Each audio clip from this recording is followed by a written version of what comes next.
क्या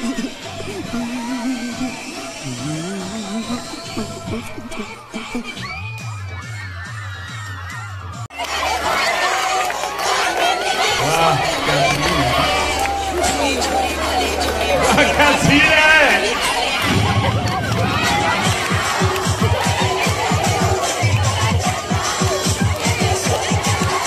वाह क्या सीन है। वाह क्या सीन है।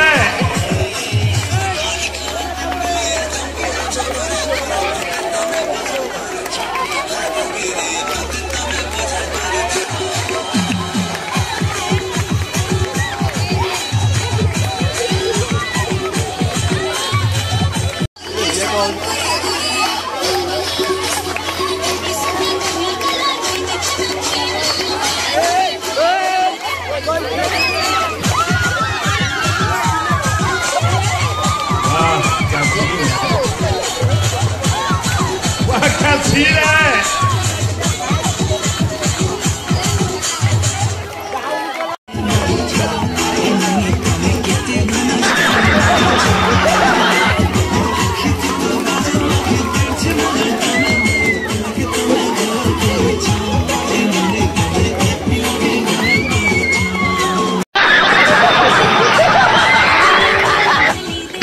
बोल रहे हैं पढ़ने लिखने वाले छात्रों को राजनीति से दूर रहना चाहिए है?